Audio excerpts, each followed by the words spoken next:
The EYFS framework sets out clear guidance on how assessment should work in early years settings in England. It's not about ticking boxes or grading children, it's about noticing, understanding and supporting their development.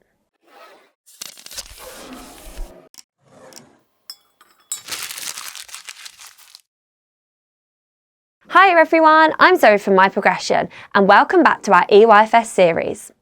In this video, we're looking at something vital that you need to know as an early years educator in England: how to track and record progress in the early years foundation stage.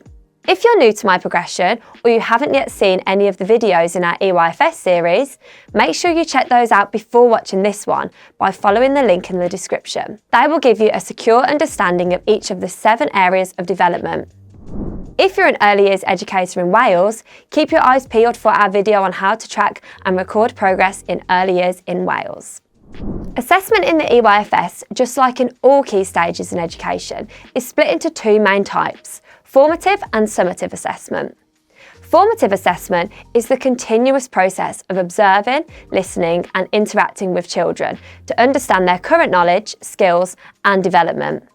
It helps you to plan what to do next in a responsive way. Formative assessment is the heart of early years teaching. It's through daily observation and conversations that we really get to know our children, including their interests, strengths, and areas where they might need some more support.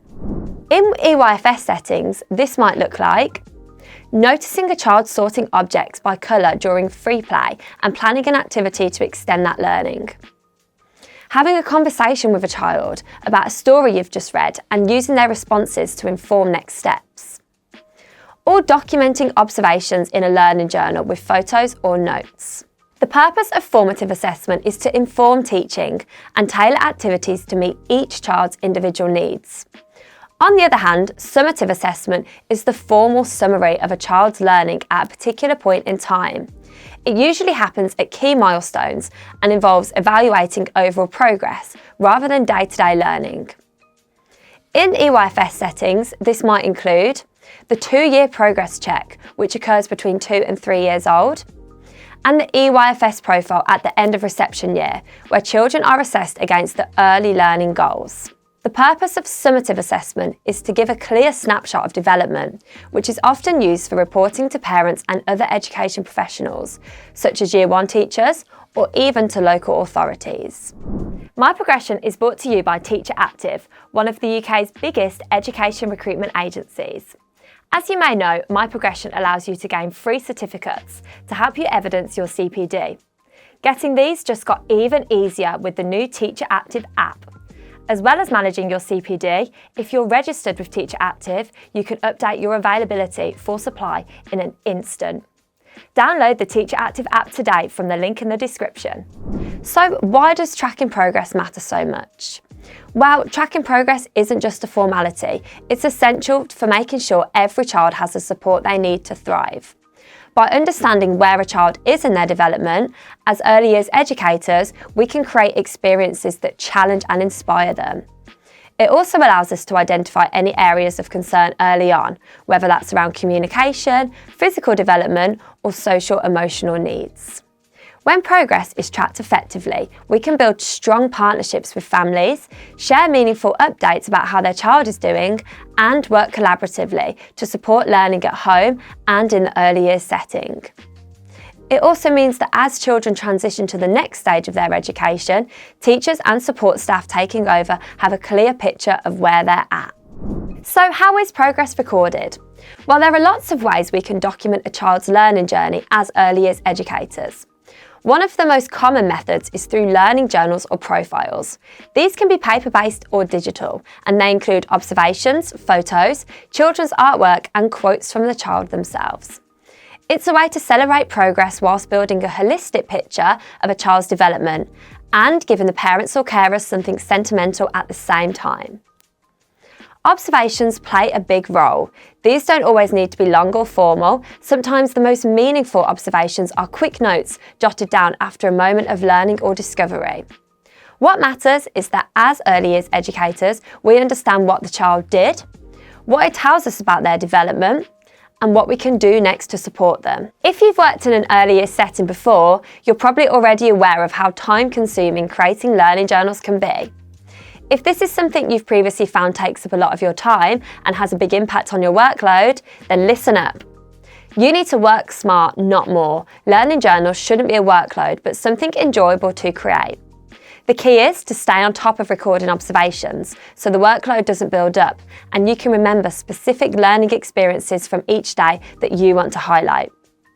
You can ease pressure by focusing on significant learning moments rather than trying to document absolutely everything, and use short, meaningful observations instead of lengthy narratives. Rotate focus across small groups of children each week to help ensure that everyone is observed regularly without it becoming overwhelming.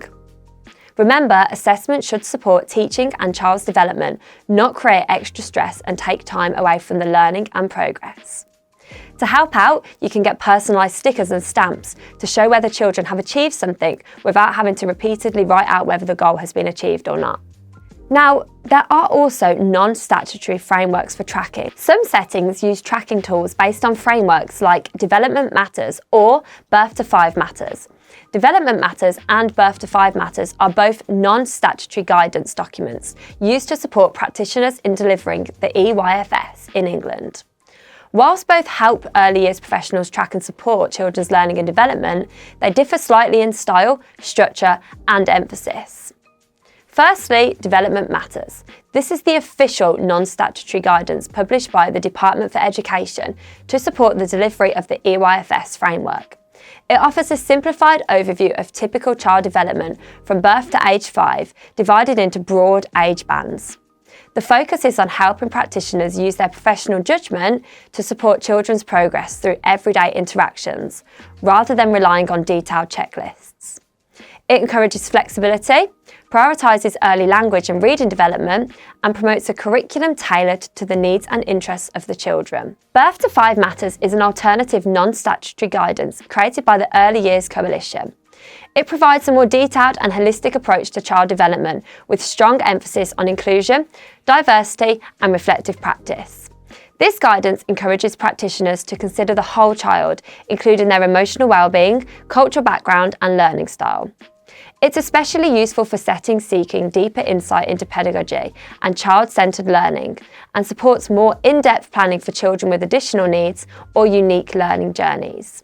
These help practitioners map a child's progress over time without turning it into a checklist. The key is to use these tools as a guide, not a goal. Every child develops at their own pace, and it's vital that their assessment reflects this. An important part of assessment is ensuring that it works for all children. Some children, especially those with SEND, English as an additional language, or more complex needs. For example, a non-verbal child might communicate through gesture or expression, and those moments are just as meaningful as spoken words. In these cases, assessment might involve using visuals, sensory cues, or collaborative work with parents and specialists to gain a fuller picture of the child's development. At the end of reception, early years practitioners complete the EYFS profile.